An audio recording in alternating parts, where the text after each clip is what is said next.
But this was the different groups that we met with, all the neighborhood groups, and just a tremendous amount of people for several days. Lots and lots of meetings, great feedback, and we really appreciate what we heard from the community.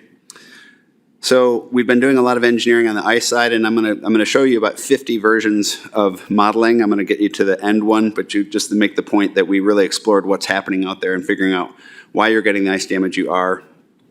And what you're getting is a scenario where when we have a thing called wind setup, the wind actually pushes the water up and the water rises in what I'm going to call the outer harbor, and that actually forces the river circulation to do different things, and that's what's causing the problem. There are other situations where it's not making a difference, but you'll notice this is one of the areas where we see a lot of damage, and you're going to see in our modeling, I can tell you exactly why that's happening.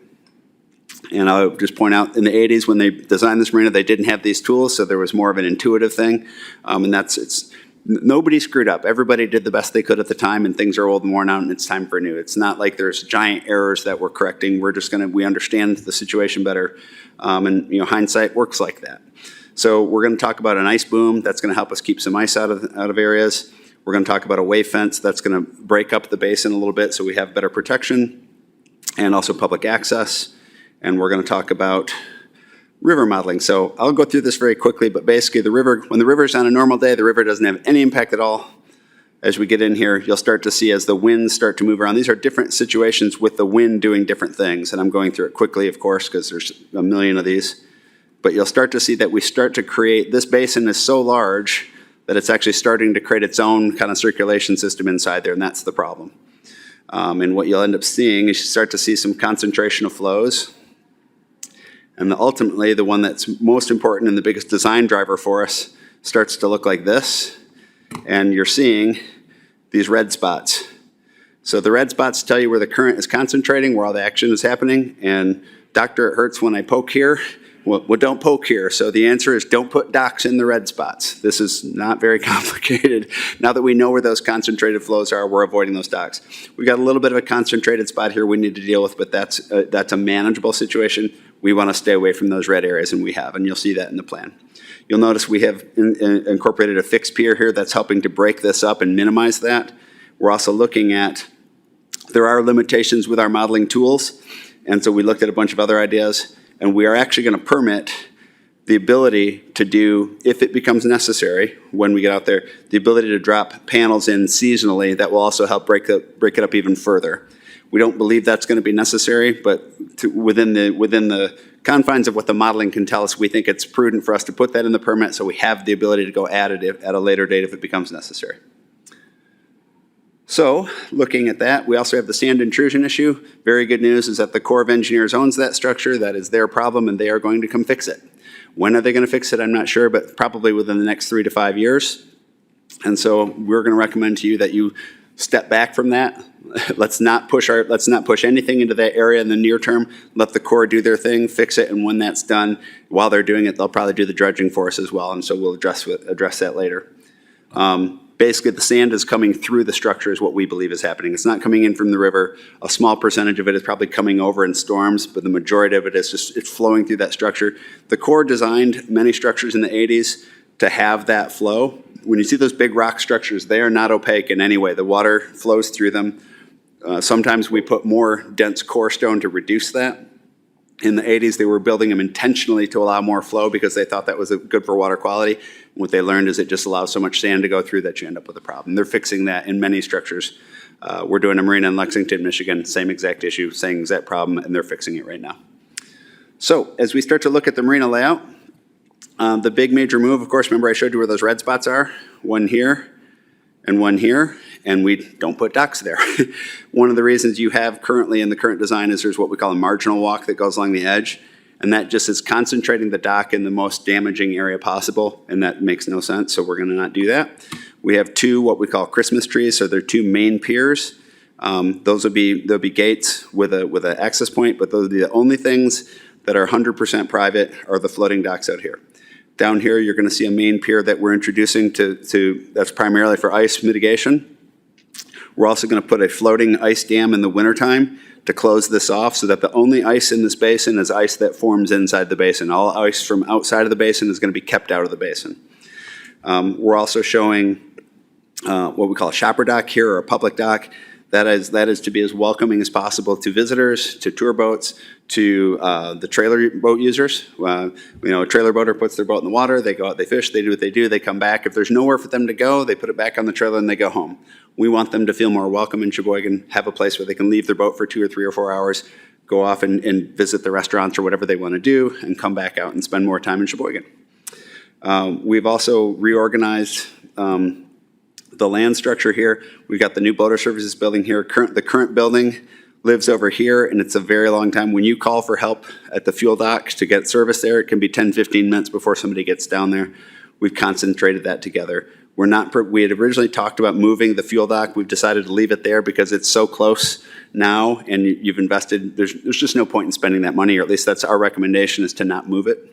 You've already got new lines, you've got new dispensers. We need to do some other things there, new tanks and some other building improvements, but that would stay where it is. This pier itself is open to the public, so that will open up all kinds of opportunities for other people to get out and feel like they're in the middle of the marina. So as we dive in a little bit, there's just a quick aerial view, and we'll start to talk about some of this upland improvements here. But some of the things that we really wanted to do for the boaters come down to responding to some of the issues that they have. We've got some buildings here. And do we have Michelle? Is Michelle online? Do you see her? So our architect, Michelle. Oh, there's Michelle. Michelle is going to explain to you what's going on with the buildings. So the existing main building, there's a lot of conversation about, can we reuse the existing building?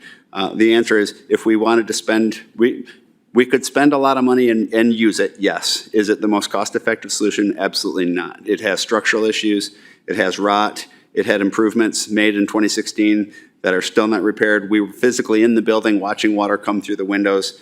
It is also the wrong size, in the wrong place, and it doesn't match the program. So ultimately, could it be reused? Of course, we could do anything. It is certainly not the most cost-effective approach, nor is it the best way to meet the program that the community has asked for. So Michelle is going to walk through what's going on in this building, because it's not just the boater services building anymore. It's got some more uses with that. So Michelle, I'm going to drive and you talk. All right. Hi, everybody. Thank you for having us in today, and I'm pleased to be part of the meeting. Greg, do you have the floor plan in there? I think that should be next. Ideally, we want to get this building as close to the fuel dock as we can. This is a hardworking 9,000 square feet, 2 stories. Within the building, we have public access. We have public shop and store for the park, public restrooms, public family restroom. We want to make sure the public feels welcome. Both parks and marina services are then into the building. We've got garages and workbenches and work surface for that. We do have a staff restroom in there in a different, more updated plan, but it will be there as well.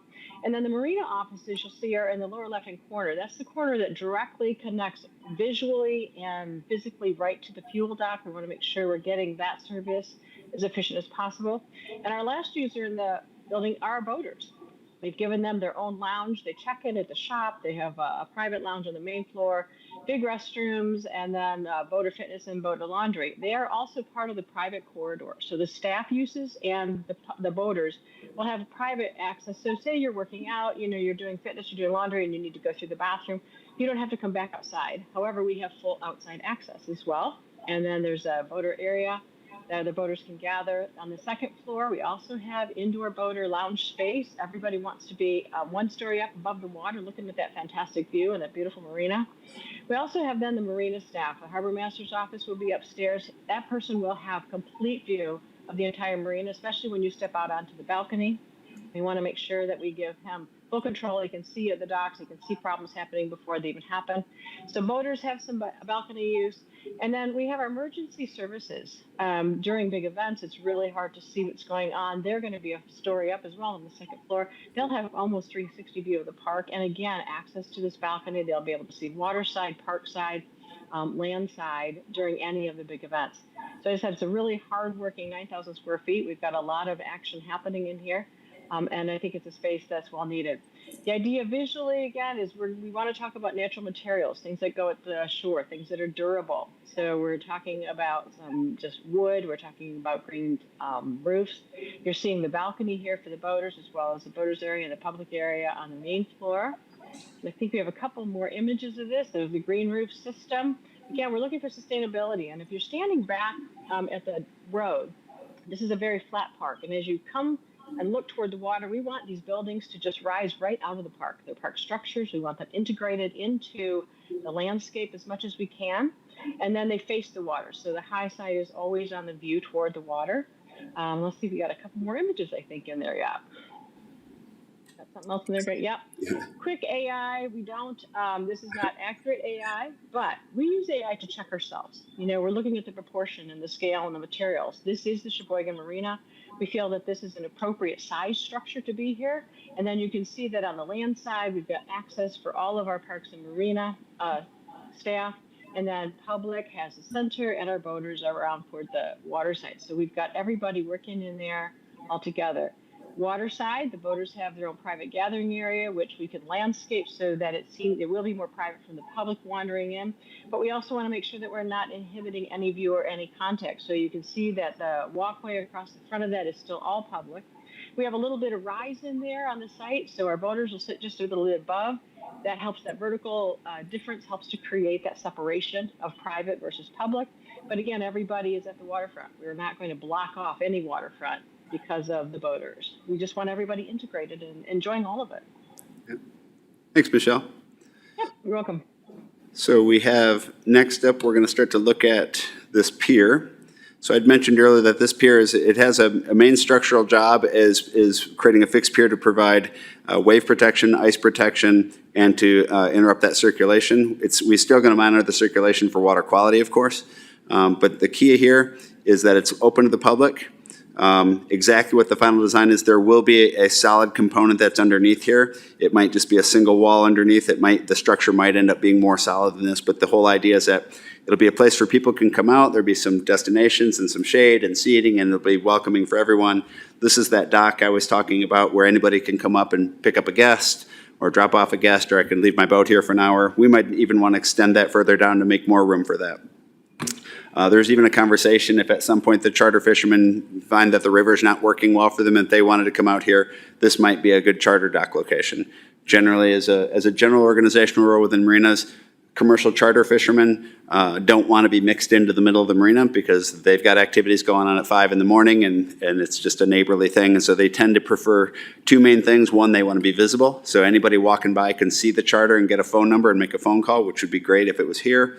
And just the noise and the activity and the bustle that it's not in the middle of where somebody might be sleeping over the weekend or something. So we've got this big main pier here and floating docks, as we talked about. And so just in terms of what's shown on the drawings, there's currently 248 slips out there today. What we're showing is 320. I'm not saying you necessarily should build 320 on day one. I'm saying this is what fits in this basin, and you should phase into that as appropriate based on demand. In terms of total linear feet, we're actually so there's two ways to count space. I can count the number of slips, but in this case, we're shifting towards a little bit bigger slip mix because that is what the market has been doing in the last 25 years is the boats are getting wider and longer. So while the number of slips has increased 29%, the actual linear feet of leasable dock space is up to 46% bigger. That means there's a greater number of slips that are larger as well. And so, again, we don't need to build all of them at once, but we have the ability to permit them, and as demand warrants, we grow into it. I'm a fan of, if we've got 250 boaters here now and I've got a waiting list of 100 people, I'd be talking to those 100 people and go, if I have a slip for you, are you signing up? I would rather disappoint 5 or 10 boaters for a year than to have 50 empty slips. Just as a general rule, that's sort of my perspective on things. I don't like to see empty slips. They're going to wear out whether they're being used or not just by being out there. So we have the ability to grow the facility, but we don't have to start there. We've increased the number of slips under 40 feet is increased just a little bit, but there's quite a bit of an increase in the slips 45 feet and larger, and that's just reflecting the market. So nobody's going to be displaced. Nobody's going to lose their slip. No one's going to lose their slip because we don't have the right size. We're creating more of everything, and exactly what we phase into that's sort of a bid time decision. We look at what the bids are and make our decision then. Does that all make sense so far? Okay. So pushing forward into the details, the marina will be fully modern, all the correct safety issues, modern electrical systems. basically you're going to have a state-of-the-art facility. We focus on building the most durable facility we can. It's not about building the glossiest, most, it's not a Ritz-Carlton Reserve, but what's interesting about the docks and what we build, there really isn't a better dock system out there. There are more expensive ones, but they're not necessary. We're going to have a very durable system. We'll go through the public bidding process and pre-qualify a number of bidders, so no matter which one is selected, we're going to have a quality dock system that's going to work in this environment. We're also looking at and thinking about the anchorage system. One of the other ways we want to manage the ice is we may actually recommend a strategy where instead of fighting the ice with spending a lot of money with circulators to keep the ice down, is to actually allow it to ice in and use a flexible mooring system that would allow it to move up and down with the ice. In that way, you're actually letting the ice sheet be the thing that protects the docks from the ice itself. The ice sheet doesn't crush docks. That's a kind of a misunderstanding.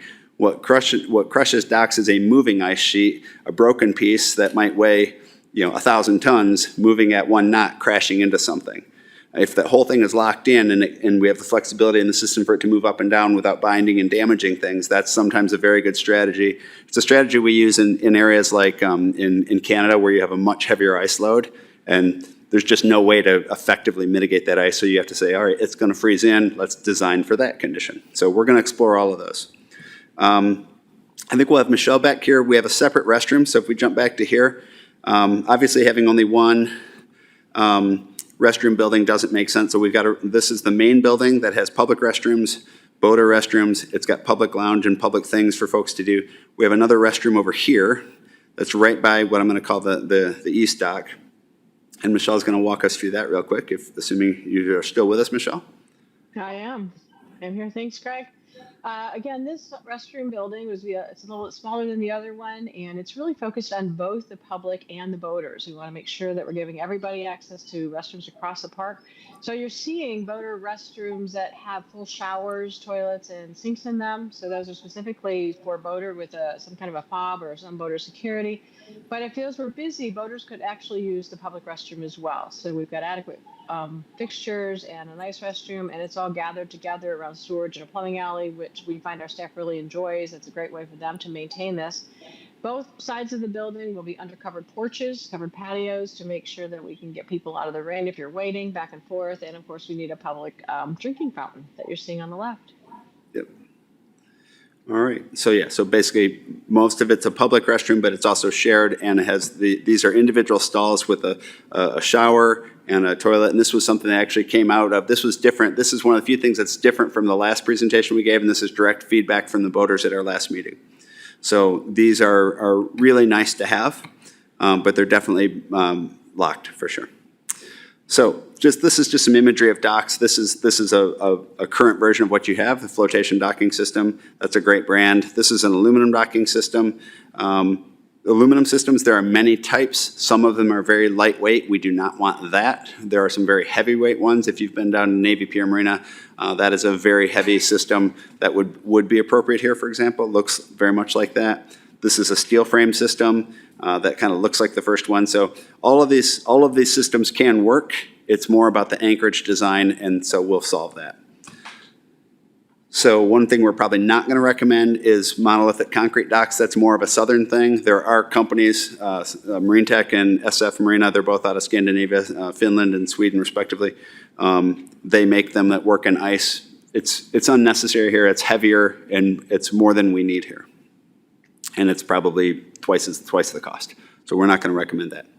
So in terms of some imagery of the upland park spaces, what we really want to focus on is creating as much public access as we can. And so now stepping away from the marina itself and starting to think about what are the kinds of spaces that we can create that are gathering spaces for the community, cool, interesting seating areas, cool, interesting light features. All of these things start to fit in and create, some people want to sit on benches, some people want to sit on chairs, some people want to, all these different ways. So we're trying to create a lot of flexible, fun spaces for people to hang out in. Cool, interesting evening lighting.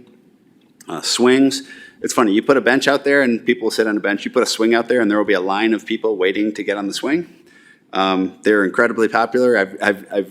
You just don't see swings unused. It's really funny. Cool lighting, again, this is what we call dark sky lighting, where you don't see much in the way of the source of the lighting, but you have these great pools of lighting. The thing that you need to see is lit, but you're not seeing glary light sources. And what you end up with is you actually see much better color. So it's funny when we go out there, like sometimes you'll go into a tunnel at night and the tunnel's lit up super bright because, oh, that's gonna be safe. And then you step outside the tunnel and now your night vision's gone and you're in pitch dark. That's where the boogeyman hides because he's hidden in the dark and you can't see anything. You want very even light levels, low light levels, hide the sources, and have these glowing pools of light. And that's definitely where we're heading. Just other examples. Splash pad. There's a conversation about the old marina had a pool. It was built by the private operator. It was never open to the public. Certainly there is a desire among some of the boaters to have the pool back, and we're not doing that. The pool is not a part of this. We're replacing the pool with a splash pad for that sort of water activity.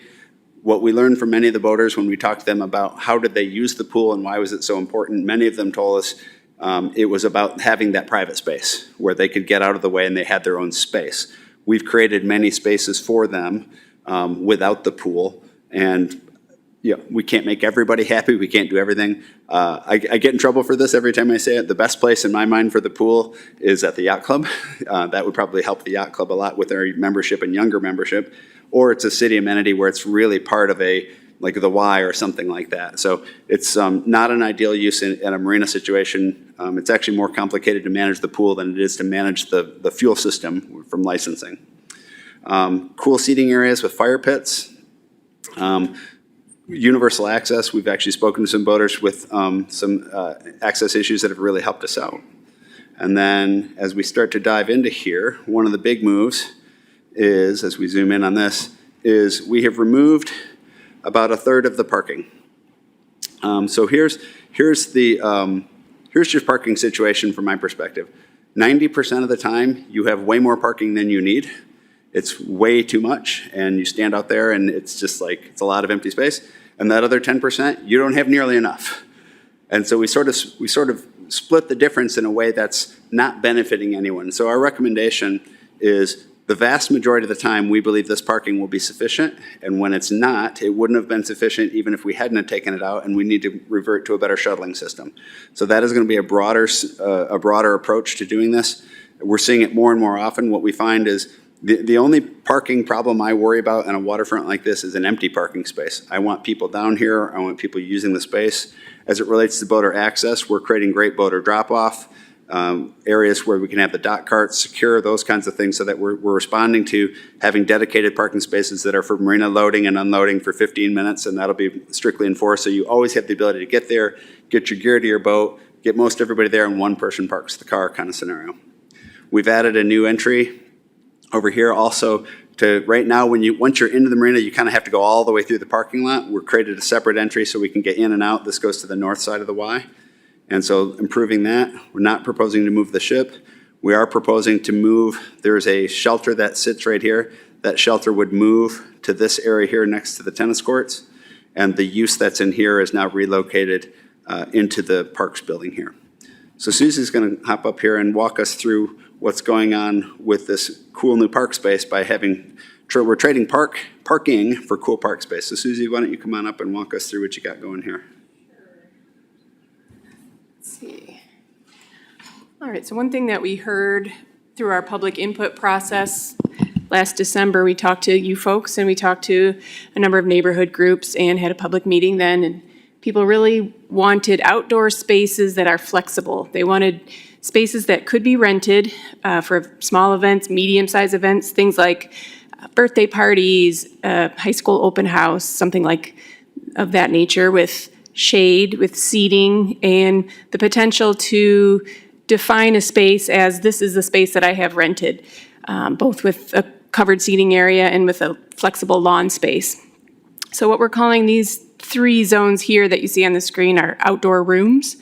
And it's just what it sounds like, that these are spaces that on most days completely open to the public. There are no fences, there are no walls. We may have some low seat walls to help define these spaces, but they can be rented so that on specific times when people want the space for an event, they get the entire space. They have a fire pit there. We would have power so that they can have all kinds of multi-purpose use in these outdoor rooms. We have swings along the waterfront here, and again, a variety of different types of seating. The fire pits here are a bit smaller scale, so they're meant to be more for smaller family groups, that type of thing. The entire waterfront promenade would be open to the public at all times. So we're never proposing to block any access along the waterfront. Here's a view of what those outdoor rooms might look like from the water side. So this is a 3D model. And you'll see that we use a number of tools for studying the spaces and the scale and how the spaces feel. This one is a 3D modeling program that we use. This is an AI rendering of that same space, what it might look like at night. And so you can tell as you're looking at some of these renderings, the AI versions might be, there's a few elements that aren't quite accurate, in the background. Potentially it shows water where water really doesn't exist, that kind of thing. So take some of these with a grain of salt, but again, we're using them as tools.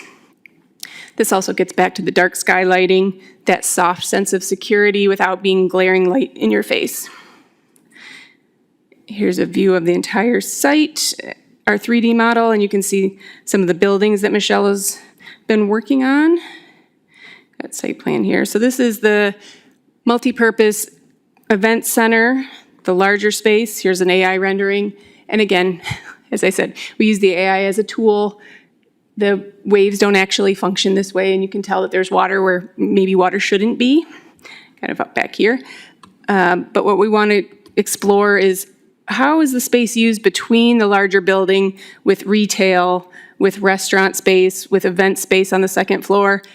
What is that interface like between that space and the public waterfront? That promenade that extends the full length so people can walk all the way from the beach around the entire site and back out to downtown all the way. If they want to, they can do that continuous loop.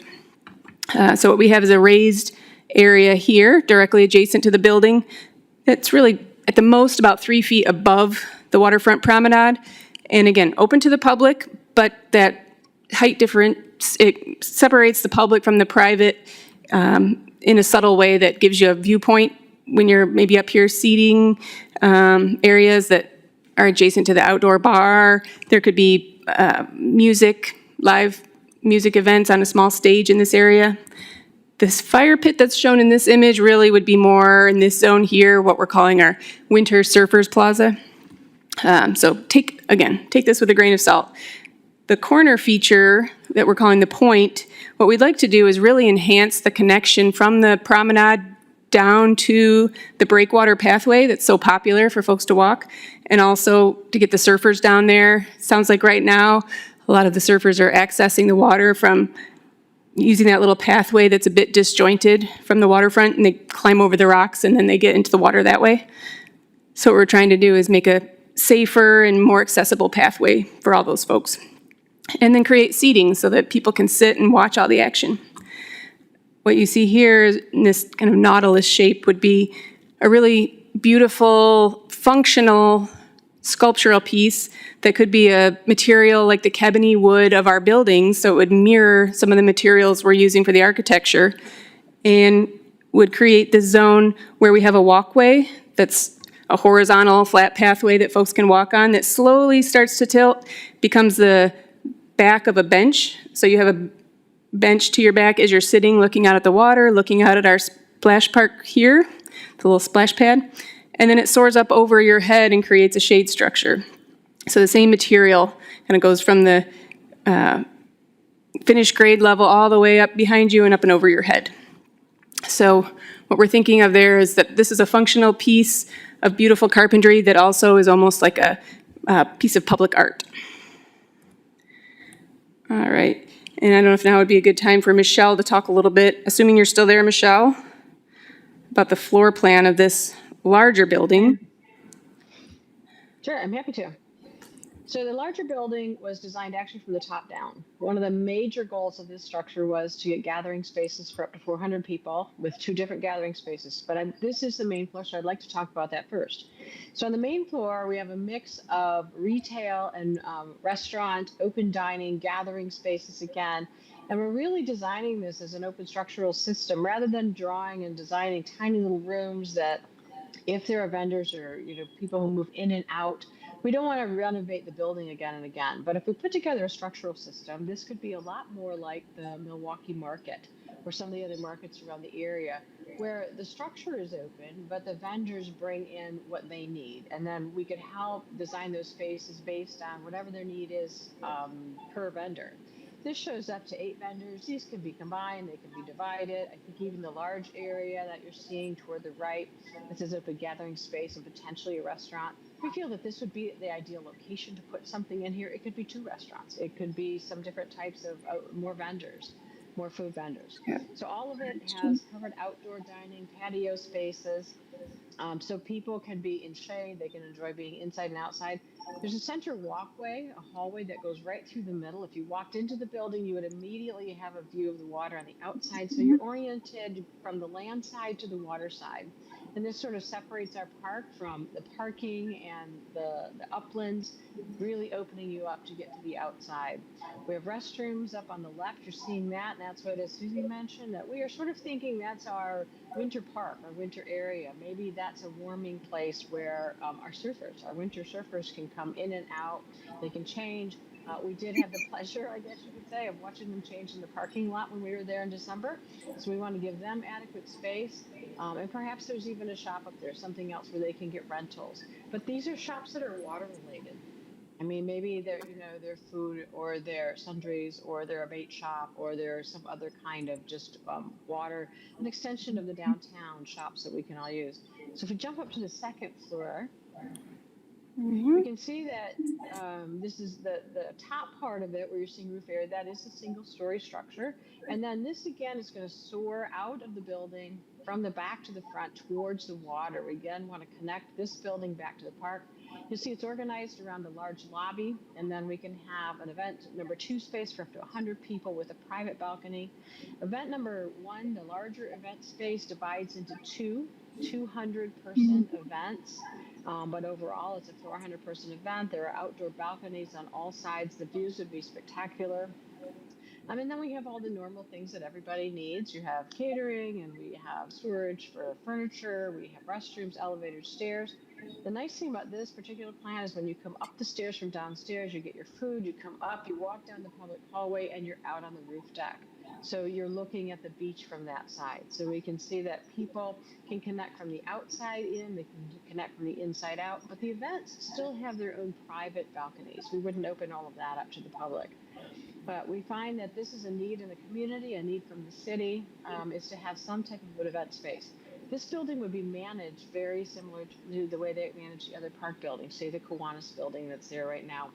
You would come in as a renter, you would bring in all your caterer, and you just rent it out from the city. And so there's not a lot of city staff, but we certainly would have some kind of, there's an office, there's some kind of event coordinator, event office person who would be there and help to manage all this when you rent it.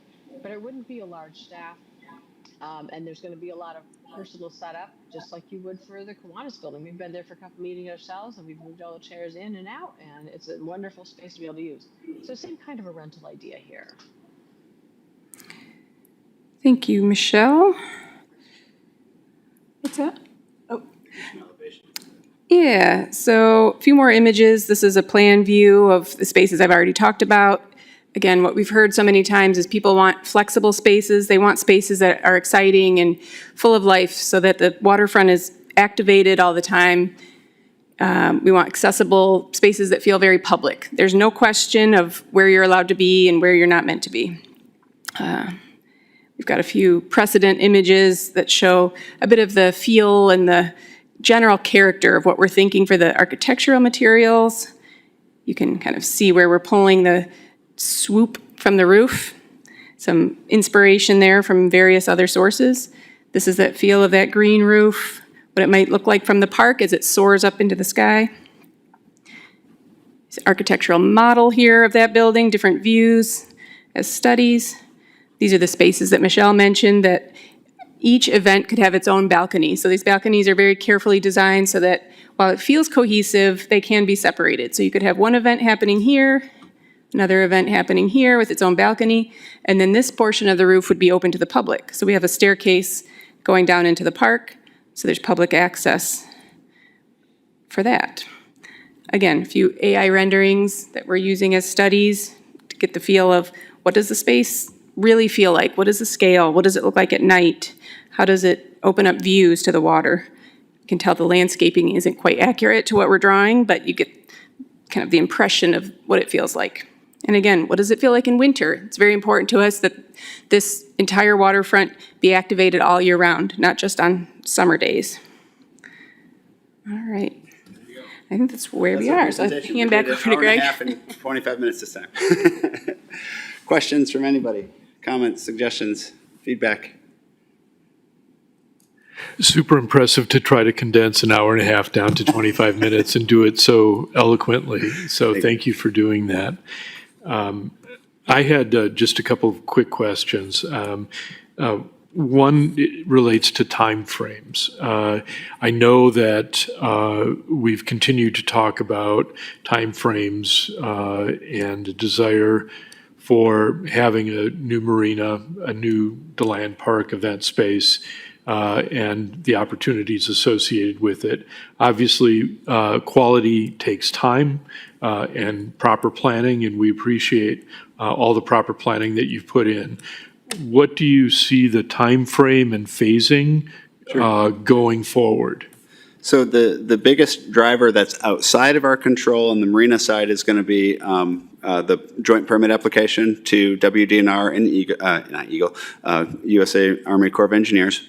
That process can take anywhere from 9 to 18 months. So fortunately, there's an existing marina here. We're not doing super major changes. I would hope that we can get this permitted on the shorter end of that time frame. So I would think that we'll be submitting permit applications later this fall. To get that, we need to get to about a 30% level of engineering. I think we're going to be able to dive right into that. We should get those grant applications submitted this fall. It obviously won't be, we won't have, we need to be, I'd love to think that we could be under construction a year from now, but that's very optimistic. So it's probably going to be 2 years. But that'll be the key driver that we can't control is that timeline. So the engineering will have an application ready to go this fall.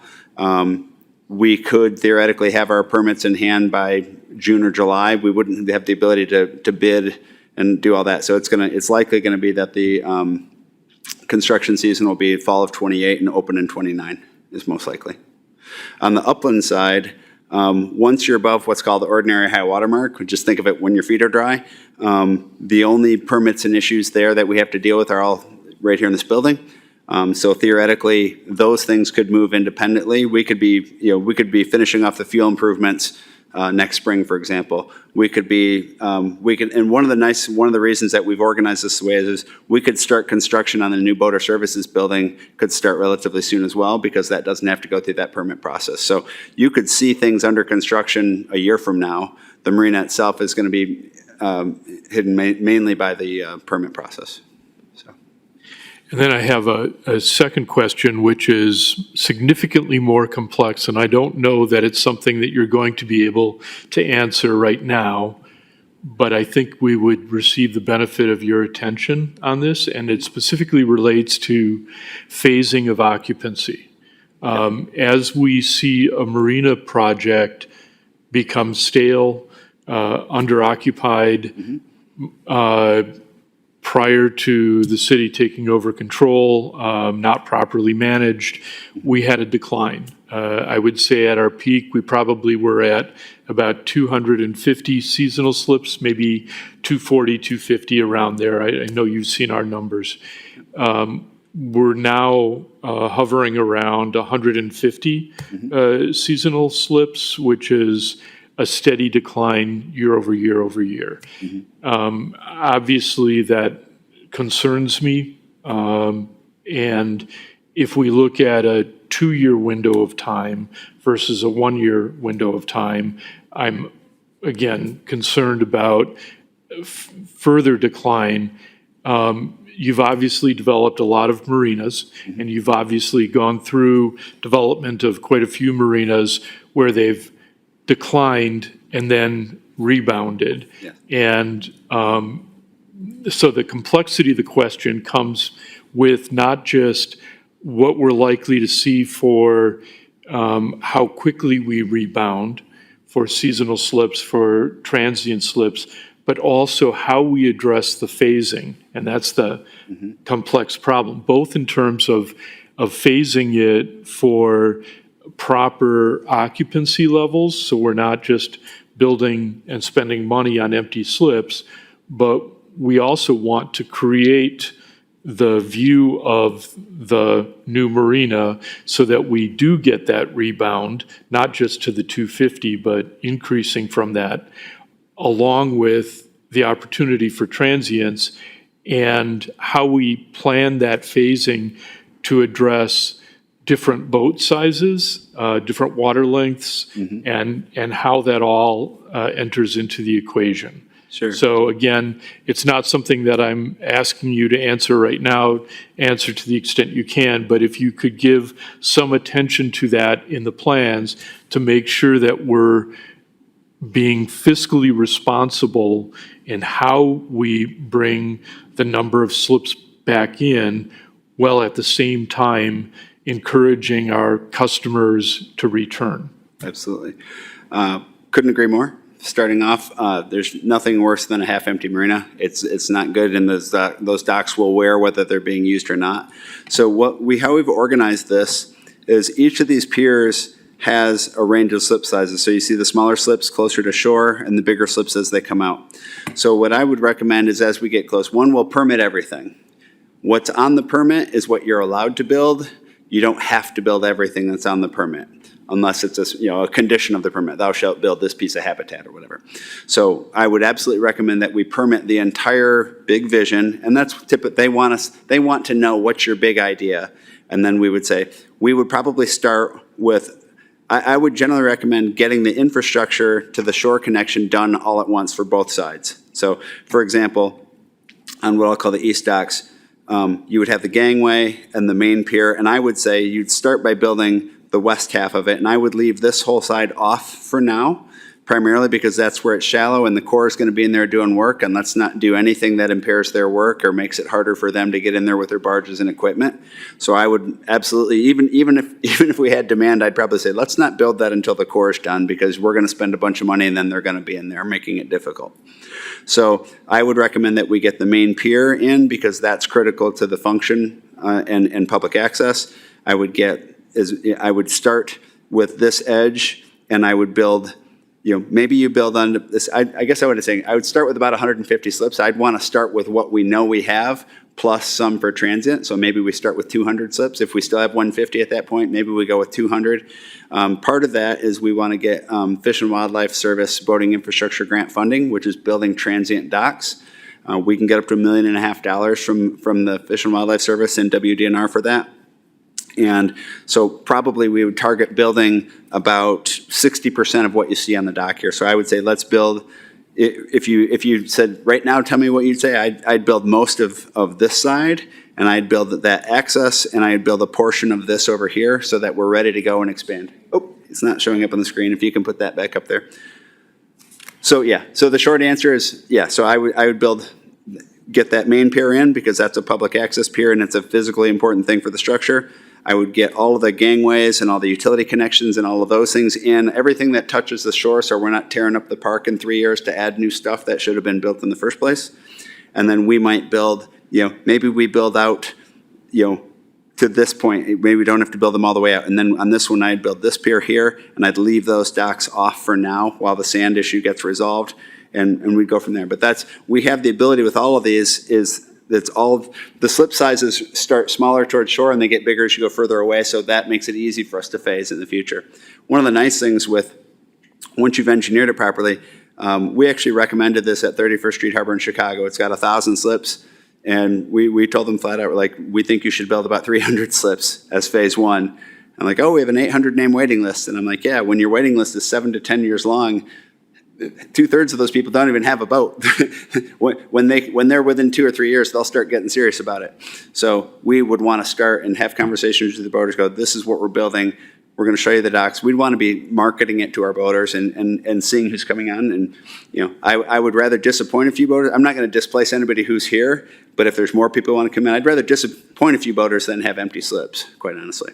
Now, obviously, if it's a dedicated transient, it's only going to be used on weekends, and you'll see some empty slips. But completely support your agreement there, and I think as we get into it with JJ, we'll look at the numbers and look at who's there and make sure that we can accommodate everyone. I don't want to displace anybody, and we also don't want to displace anybody during the boating season. So all of the marina construction would occur outside of the boating season. We might have to clip off part of it, we might have to move people from one part of the marina in September to another part of the marina so we can start some demo or whatever else it is. But we want to make sure that nobody loses their boating season because we're renovating the marina. And then in terms of rebounding, what's been your experience in terms of how quickly marinas rebound from?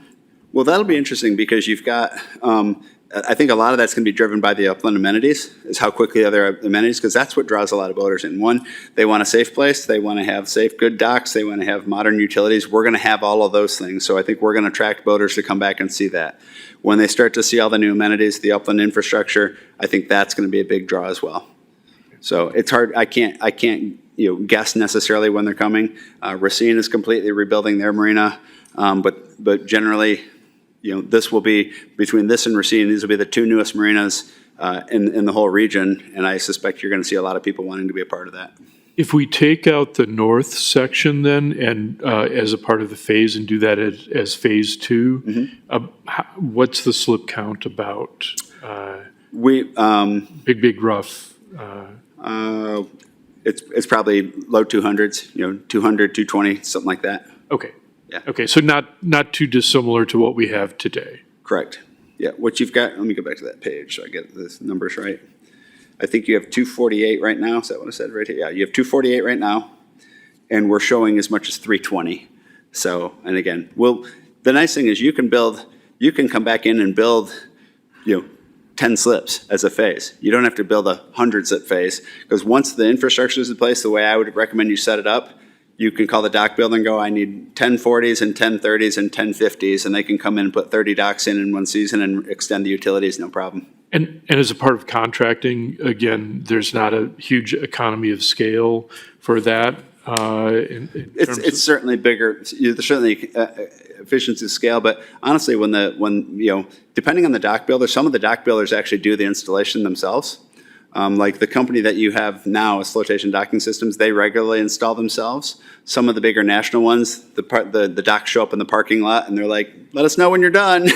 So depending on what dock system you use, that the impact of that would vary a bit. So obviously every time you're mobilizing barges and marine equipment, you're going to have more costs. This is an advantage of also with the anchorage system we're talking about. We wouldn't be driving guide piles, which is an automatic mobilizing a barge and a crane and everything else. If we ended up going down that route, you're going to want to do a bigger phase because that's a huge mobilization cost. But if we're going out there and say using a concrete mass anchor with a flexible system, that can be done with less infrastructure. So that's all the questions I personally have. We'll open it up to other questions. I just want to thank you again for really focusing on a community favored marina. This is really a great way to turn DeLand Park into an outstanding community park, including the event space for DeLand Park. So I appreciate all that you've done so far. Eric?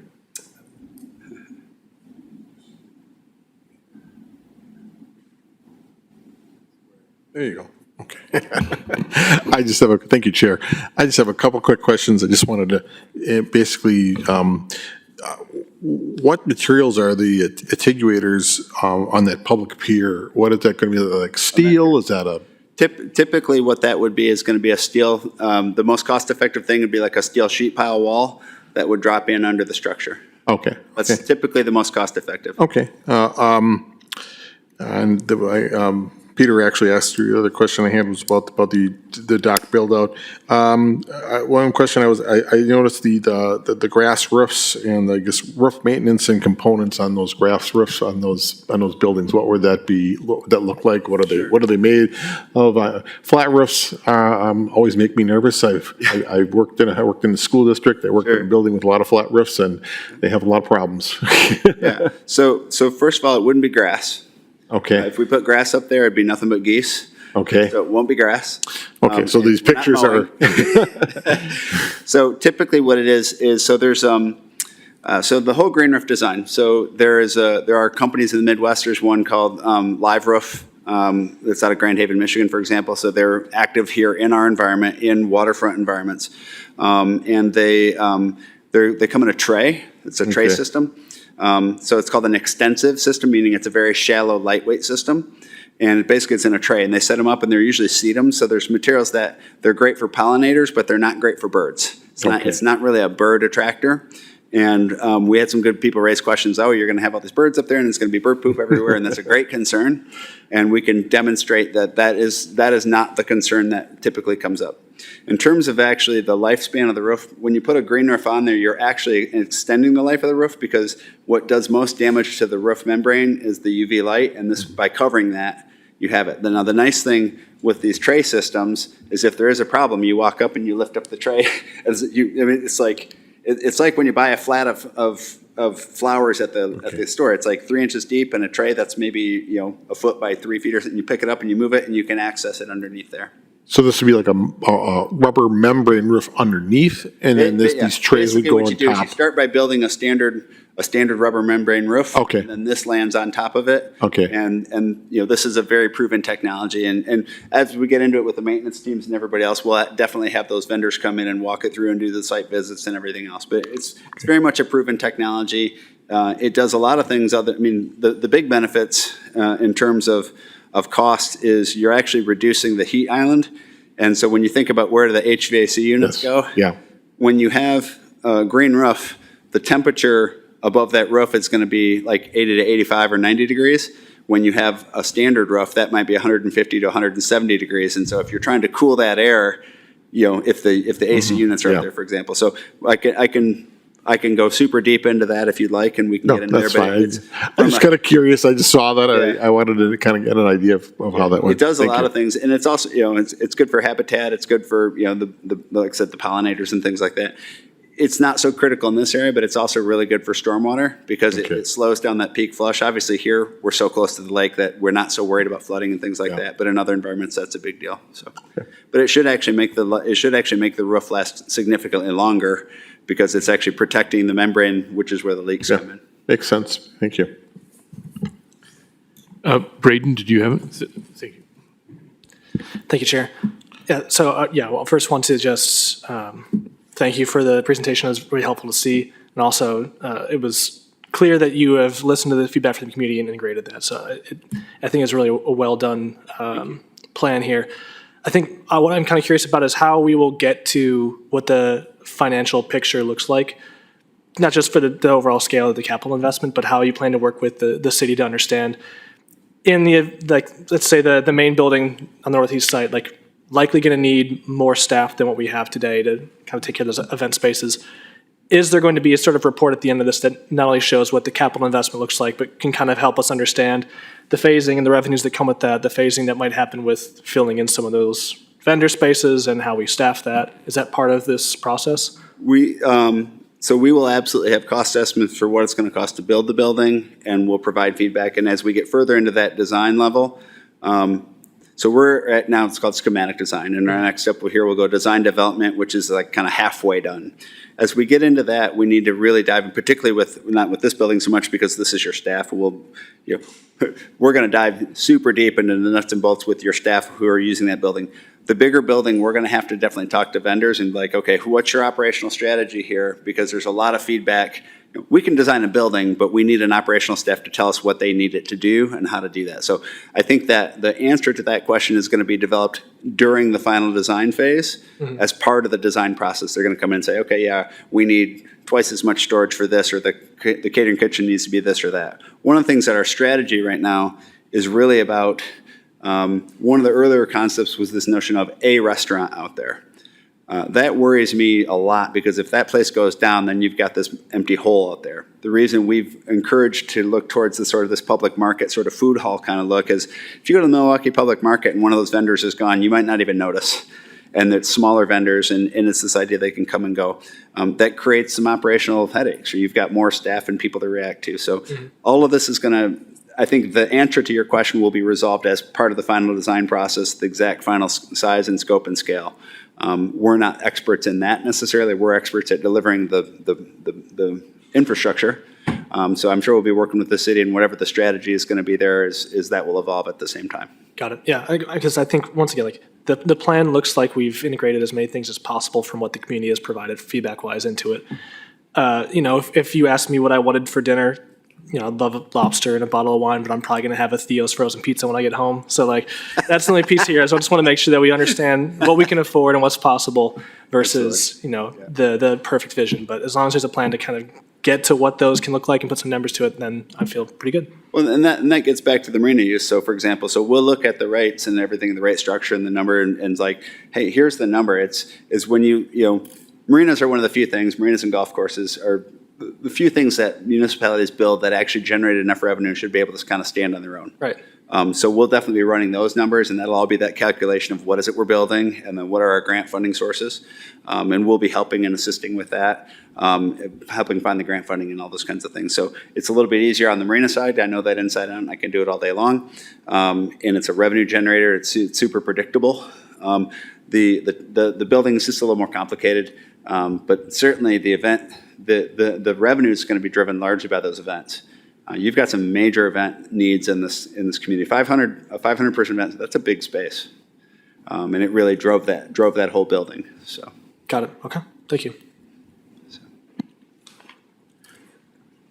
Any questions from anybody online? Maybe I don't know if anybody put a question in the chat or anything, or anybody in the audience. Thanks for that condensed presentation. I think you covered a lot. You've seen them all. What was in the more extensive one.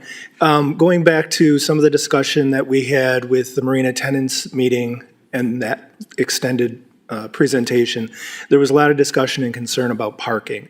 I know we talked about it a lot at that meeting, but I kind of wanted to bring that into this forum just a little bit. Just to get a better understanding of how that's going to operate and what the expectations will be. I understand we're going to reduce parking volume by about 30%. Something like that. While increasing demand for parking, right? Because we're going to have a restaurant and other amenities, and the goal is to get more people coming down. So there was talk about, shuttling people in. One other question that has come up, will there be a way to cordon off or secure a section of parking for special events that would just be for Marina tenants?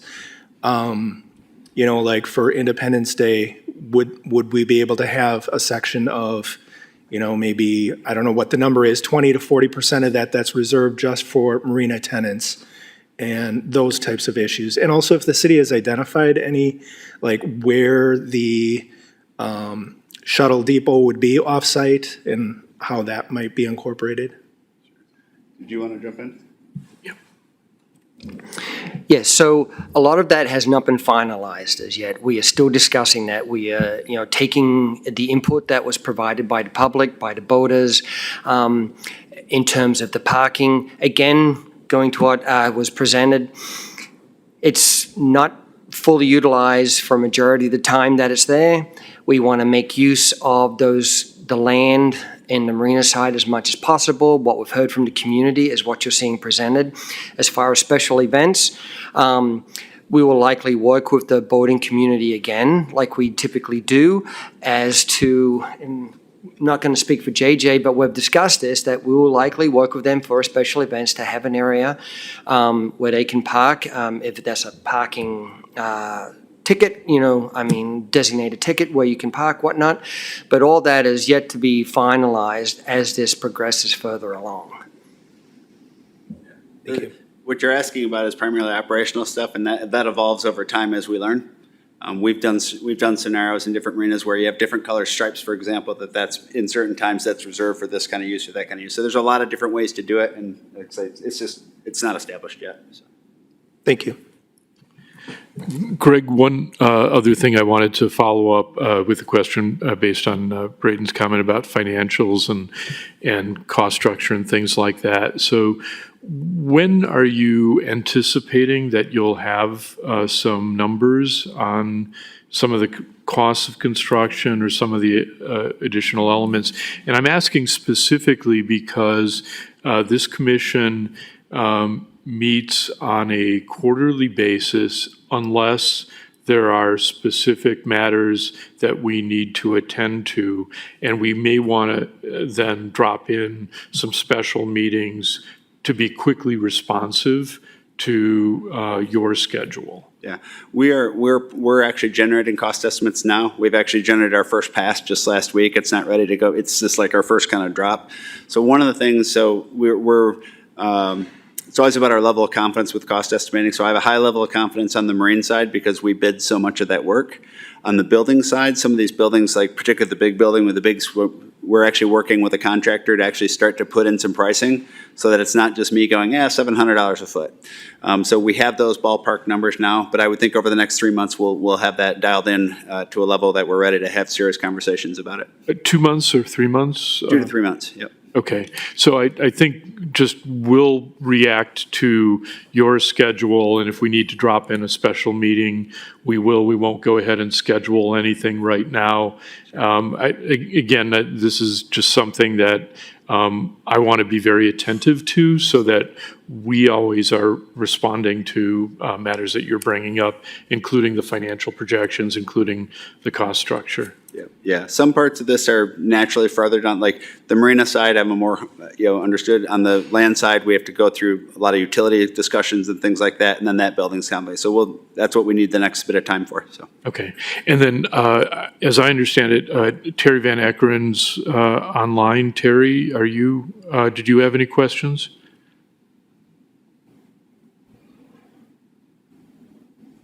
Maybe he's not. He was before. Terry's a commissioner, so that's why I'm asking. Okay. Last call, any questions? Thank you so much, Greg. Really appreciate everything that you're doing. Appreciate it. Thank you. Next on the agenda, I get to introduce JJ Montgomery officially.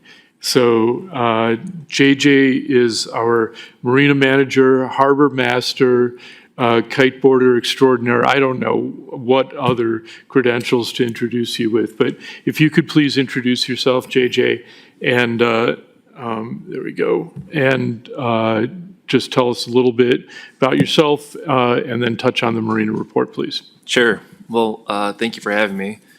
JJ Montgomery. I've been with DPW for the last almost 5 years and recently took over as the marina manager and, as you said, the harbor master position. I have a background, spent a lot of time on the water, and it's very fitting to take this position. Very humbled to, it's been a pleasure so far. It's been long days, but I have a great seasonal workers, and I have some numbers to kind of project of where we're at this year. So looking at, and I know you mentioned it prior, but we are down in numbers for seasonal dock holders, currently at 21 below what we were last year. And we are up 17 in transient, which are the boats that come in and visit throughout the week.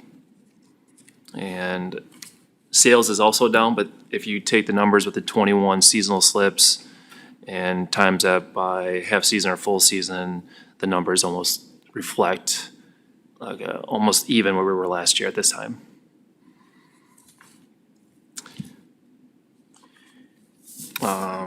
Let's see. We worked with the IT department to work with the caller ID on the dockhand phone. So when I do bring the phone home at night, I'm able to contact those that are sailing in they may have missed a call. And that was that was an issue that we've had in the past. So the customer service has increased on that end.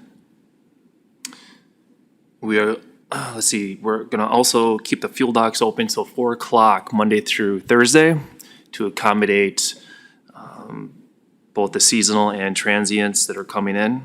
So currently, the fuel dock closes at 3 p.m. and that will remain open Monday through Thursday till 4 throughout the season. And we're looking at doing a kiosk for the boat launch. I believe that there's people using the boat launch that are not paying. And currently, there's really no way to regulate who uses it or not, unless we had someone down there full-time and that we don't have the staff for. We are currently looking to hire some more dock hands for the fall season, as 3 of our seasonals are going back to high school or to college. And the American Cruise Lines, things have been going well with them coming in. I've really heard no issues, and I believe they're booked for the next couple of years ahead. Questions, concerns? JJ, one of the questions I have, and again, I know that you're just starting, being dropped into this and working really hard, and we appreciate all that you're doing and turning things around. One of the things that I would like you to consider as time allows is to maintain contact with seasonal slip holders who have dropped. Whether they're seasonal slip holders who didn't renew from last year to this year or prior, if you can maintain that contact with those folks to see if we can't get them back, particularly as we're working with Edgewater Resources and Greg and looking at having the Marina come in, we want to make sure that we've got those people on constant contact so that we're regularly dialoguing with them, so that if there's an opportunity to have them come back, that we can kind of plan for that in how we phase out the Marina. So please keep those contact lists fresh. Will do. I plan to, once the season wraps up, contact all the seasonals we've had this year and see if I can get a list of those that were here in the past. Okay, thank you. Other questions for JJ? Question regarding the cruise line. Do we just charge them the regular linear rate for that face pier? And do they use any services from us? I don't think they draw power or water at all, but I'm just curious. Currently, we charge $2 a foot, which is more than the $1.80 we charge for anyone under, I believe, 77 feet. And We do have, we have had discussions with American Cruise Lines relating to rewatering the cruise ship. That is handled through Sheboygan Water Utility, and it is charged to them, and it is on a special contract arrangement. So it actually works out well for the Sheboygan Water Utility to provide that service.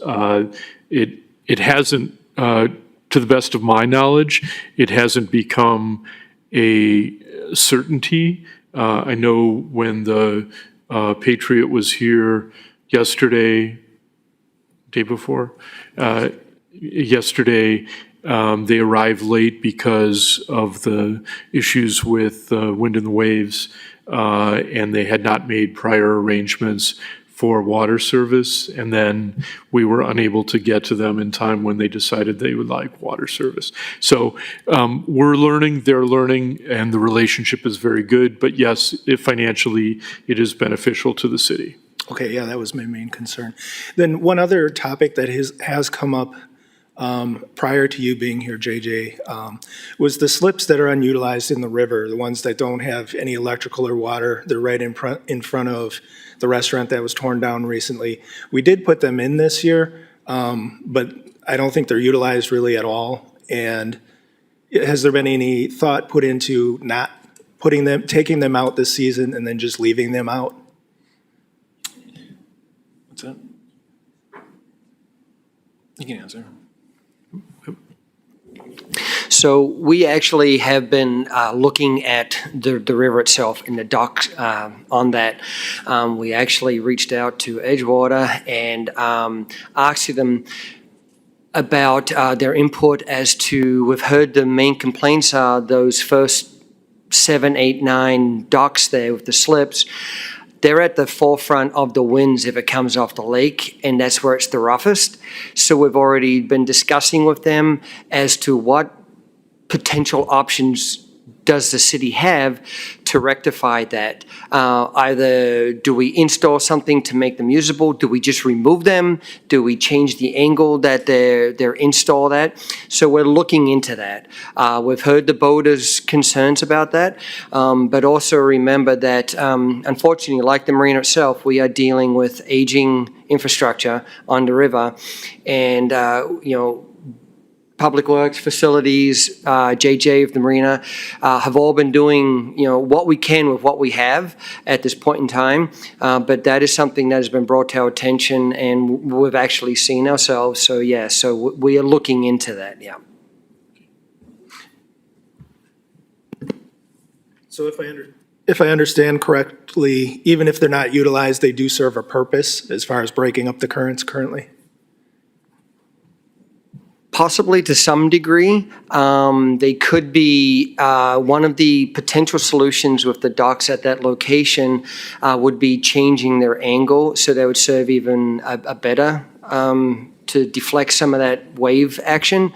But that was just initial, 30,000 foot view. To actually, really get into the reads on that, we would have to contract with, someone like Edgewater or whatnot to really dive into this, do the studies, the wave action, what the river does, seasonal variations.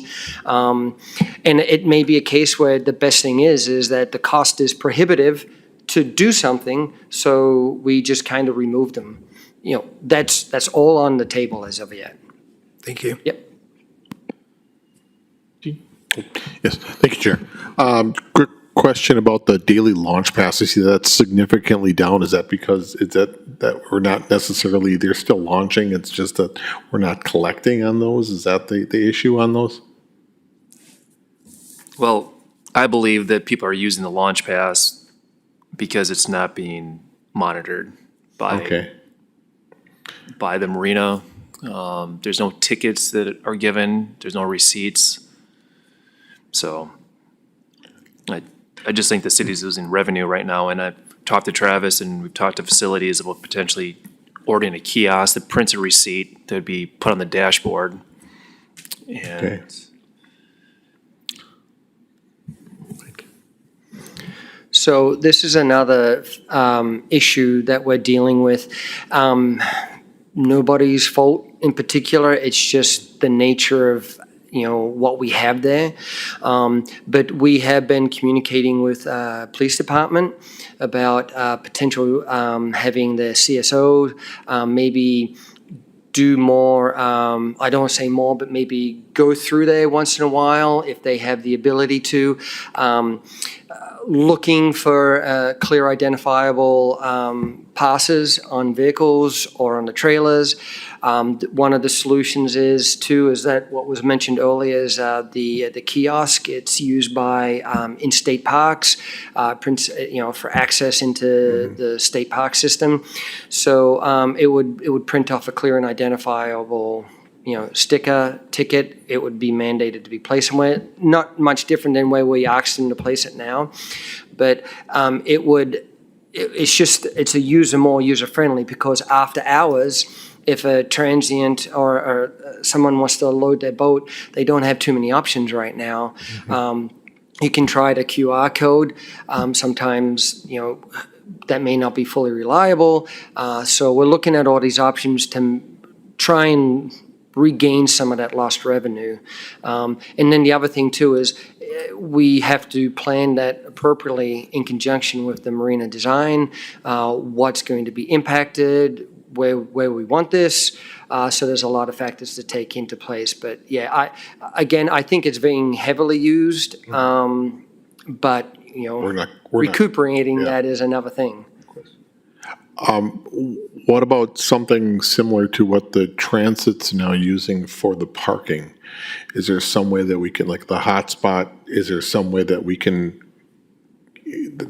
incorporate something similar to that? It is possible. Is hotspot something, have something like that available? That's something maybe you could talk to Derek about, and, you know? Yeah, there's options on the table. We were just looking at some immediate ones, and then the thought is how much is worthwhile the investment right now when Sure. we're going through this process. Okay. But for a greater totality kind of between the main launch and A Street boat launch, we want to have that tied in.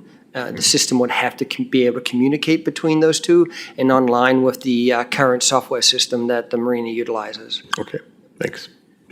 And again, I know we discussed this at the last meeting. We appreciate the attention of staff on this topic. We want to make sure that the city's receiving full realization of all the possible revenue because frankly, that goes to the cost of paying for things like the marina. So again, we want to encourage all of our boaters who are using day passes or annual passes to please understand the position of the city in providing these amenities and facilities that we really want 100% payment for that. And appreciate the effort by our entire boating community to make sure that they're paying their fair share of supporting the city. So again, thanks for city staff attention to it. Hopefully, we'll have our boating community spreading the word that everybody needs to pay their fair share and do that on a voluntary basis as well. Other questions for JJ? Okay, thanks, JJ. Appreciate it. So let's move on to the Maywood report. And Kendra, I know this is coming after a lot of conversation about other matters. You've provided a very nice report in writing. If you could hit on some of the highlights, we would appreciate it. Absolutely. I'll just give a pretty broad overview, and if anyone has any questions or concerns, you can ask or contact me at any time. So just to summarize, you can see there we've got some great programming that's been going on this summer. We've been very busy, and we have our fall programming all lined up and ready to go. We're very excited about what we have to offer for the community as far as programming and events. Land management, we've been very, very busy there. We had a spring intern that finished up in May and a summer intern that started in June, so that was really helpful. They were both a great asset to the park and helped us accomplish a lot. Our property stewardship committee has been very busy, as you can see there, as well as our volunteer groups. So we've, again, been just getting a lot done in the park. It's been great working with Kurt. We've been getting to know each other and working together really well. Had some good meetings, and he's been helping us through some building issues in the building as well. So we're fortunate to have him there and glad to have his help. Nothing too exciting as far as administration is what it is. In terms of fundraising, the only thing I'll point out is some exciting grant activity there. We were awarded some funding through the county to assist with stream bank restoration, and that supports an existing project with the city of Sheboygan as far as water quality improvement projects in the park. So that is great to have those matching funds contribute to that. And then just always looking to improve our partnership and networking opportunities throughout the community. You can see a little bit about that in the report as well. And professional development opportunities listed there also. Just an update on the MOU. We are working diligently on that. We had a meeting in June and another meeting planned in a few weeks here to continue moving forward with that. And we appreciate everyone's support in working through that agreement. So that's all I've got, unless anyone has any questions. Any questions for Kendra? Thank you. Just one quick question. Sure. Status of the memorandum of understanding, where are we at with that? Yep, that's, as I just mentioned, we met in June, we're meeting again in a couple of weeks.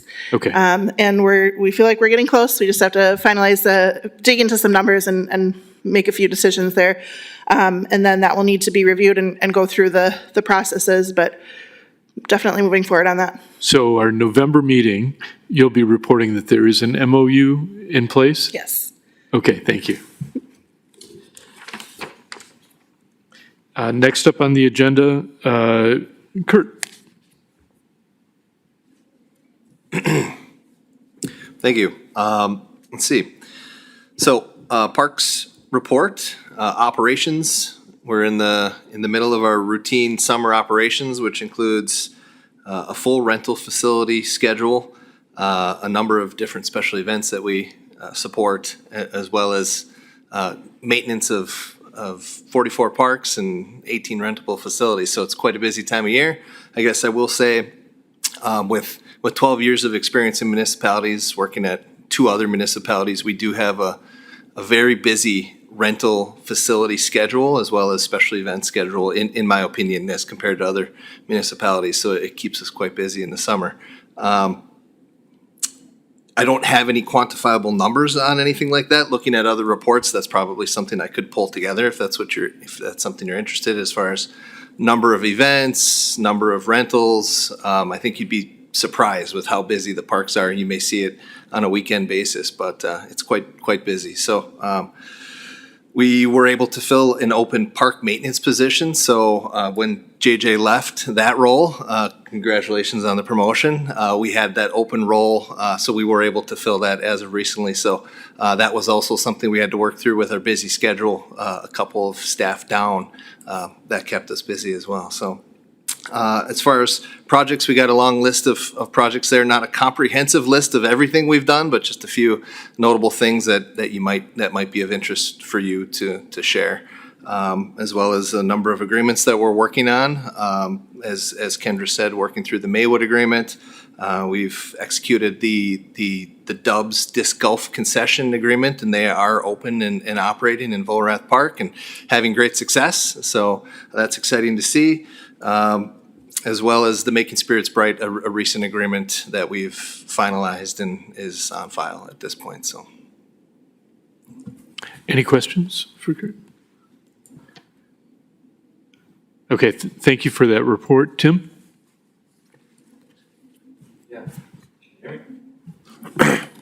Okay, the forestry report, in my report, I included the second quarter numbers, so April, May, and June. So April, we do a lot of planting. You can see we planted just over 300 trees, which is what we've been doing, I would say, average last several springs. And then we move into May and June, where we're trying to get caught up on our backlog of stumps that we created over the winter, cutting down trees. And we're still working through that now. And pruning also takes, we prune all winter long, and then in the summer, we get a new flush of growth, and the pruning becomes more and more of a demand. So I laid out a lot of different pruning techniques that we kind of do depending on different equipment, depending on different age of trees and where they're at. So we're working on that a lot every day. We have 3 seasonals this summer, which helps us get a couple different crews going day to day. And I guess the other thing I'd like to highlight on here is the nuisance trees, which are private trees that are causing, they're either dangerous and potentially going to fail on private property, neighboring properties, or they're interfering with the road users or the alley space or the sidewalk users. So I've taken more of a focus on keeping up on those. So I have what I have there, 49 current. Like I issued them a letter and gave them a certain amount of time to correct it. So that's been an initiative that I've maybe lacked on a little bit in the past, but it's more of a direct focus this year. Okay. Any questions for Tim?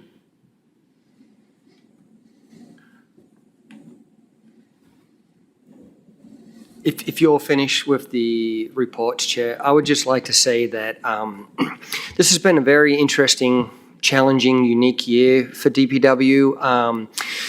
a lot of positions have been rotating, changing. Losing JJ is a big hit to the Parks group, but he is phenomenal in his role. He has taken off running. I had the pleasure to just kind of be there for a little bit at his beginning, and he just ran with it, which is awesome. But I want the board to know that they have phenomenal city staff working in all areas. I personally couldn't be prouder of what they do with what we have.